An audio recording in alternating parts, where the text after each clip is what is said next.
day 2 of cleaning. So we're going to pull all the stuff out of the rust bath and see how the parts have come out, and then we'll give them a bit of an in-depth clean and then spray them with a WD-40 just to kind of reseal everything in so the rust doesn't come back.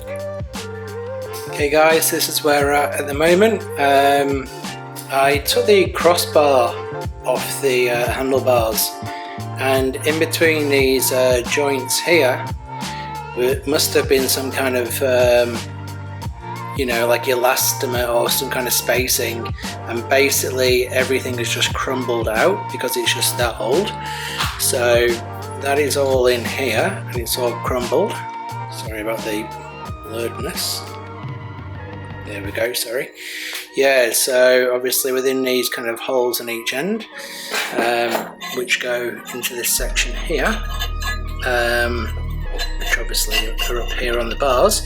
Yeah, the kind of spacing in between there must have been like some kind of rubber, and it's, yeah, totally gone.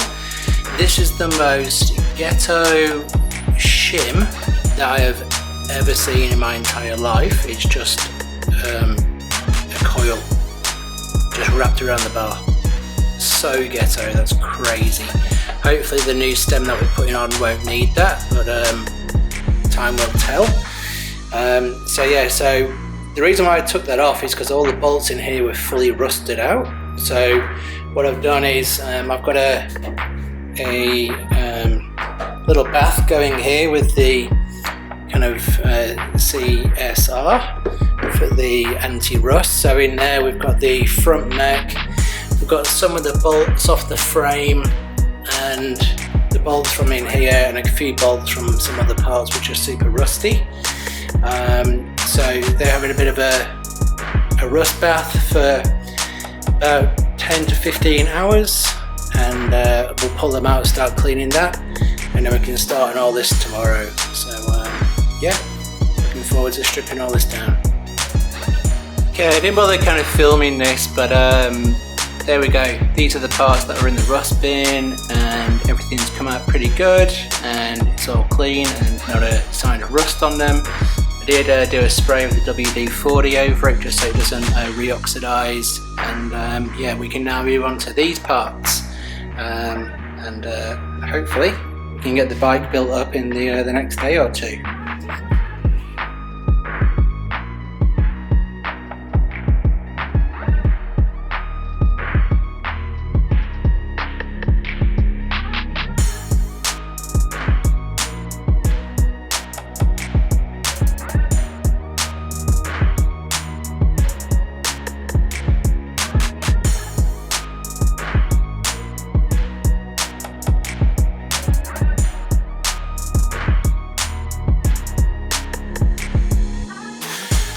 Okay, next stage, really hot water, not boiling, but really hot water, degreaser in there. I'm going to get the cassette going in, split all the rings up, and we are going to put the LX mech in, just to try and make life a little bit easier for cleaning in the next kind of 10 to 15 minutes.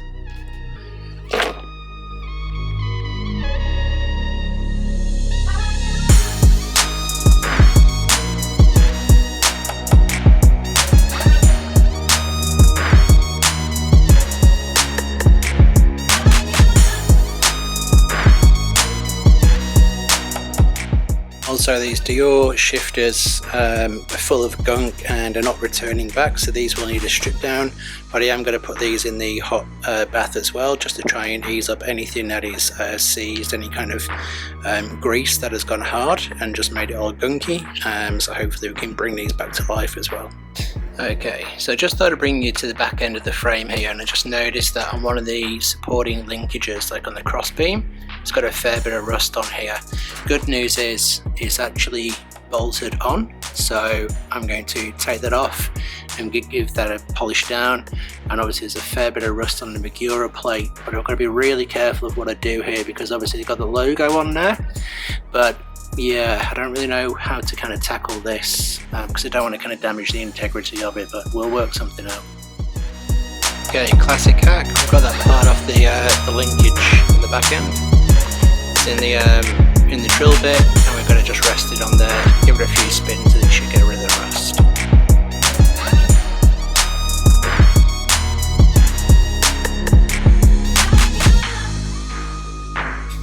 might as well get the cranks in, even though they're kind of clean. We'll just get the hot water just to make it a bit easier. Okay guys, so we're going to go to a bit of a time lapse, and I'm going to service the LX rear mech and the yaw shifters. We're going to strip them down. So move on to the time lapse.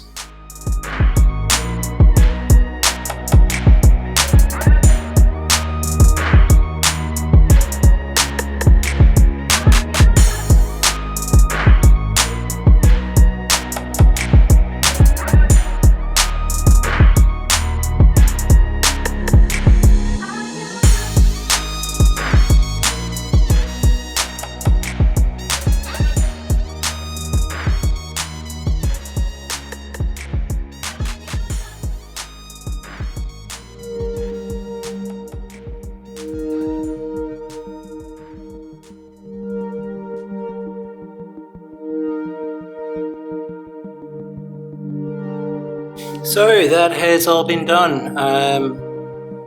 Perfectly clean now. All the jockey wheels have been done. It's all been had a really good clean. The spring has been sprayed and it's all good. The yaw shifters are now clicking into every gear. There's just a build-up of old grease and grime. I did the cheat way out with the left one. I just took the bottom off and then sprayed WD-40 and clean just from that bottom end. And it's actually worked just for the 3 speed there, which is awesome. This one I did actually have to take apart fully because there was a lot of grease in that one, which had just kind of seized up, but they're all working perfectly now. So we just got to go and clean the head of the seat post here. Neil actually does need to get a 32mm diameter seat clamp because there's a 34 on there, so it's a little bit too big for the frame, and hence why the seat post is actually slipping down. So that's something that he needs to get down the track.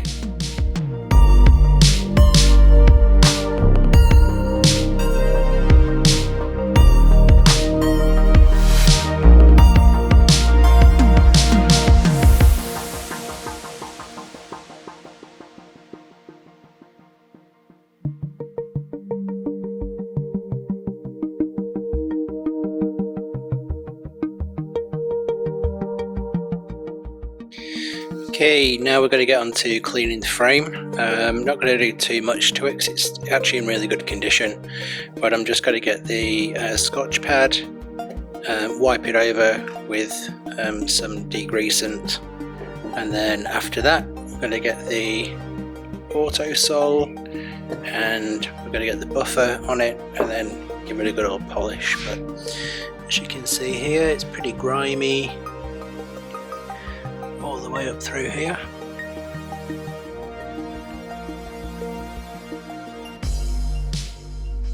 But it's actually in pretty good condition. I've already done this actual linkage bar here because that was actually a bit tarnished and stuff, so I've actually worked on that for the past kind of 10 minutes. Yeah, it's pretty good all over. I don't think it will need much to bring it back to life.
Okay, so that's the sanding with the Brillo pad done. It's brought it up pretty good. Now we're going to get the polish on it. And we've got a little friend here as well. Bilbs.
just about to clean the forks, and we have found a massive crack in the crown where the bolts are. So they've been over tightened.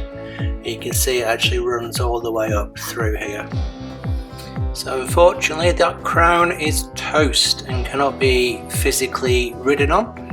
Obviously this can be a show pony just as a wall hanger, but unfortunately this is not rideable anymore on the forks.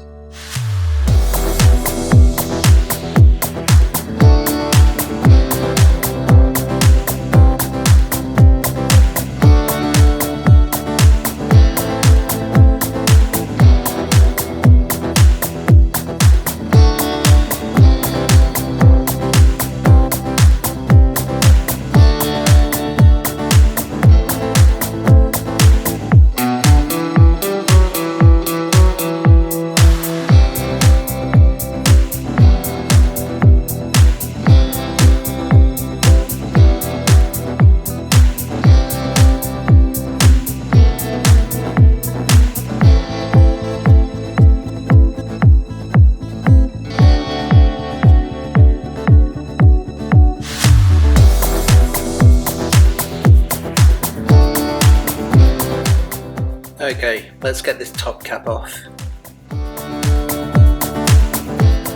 Well, that was very easy, and that's how it should look.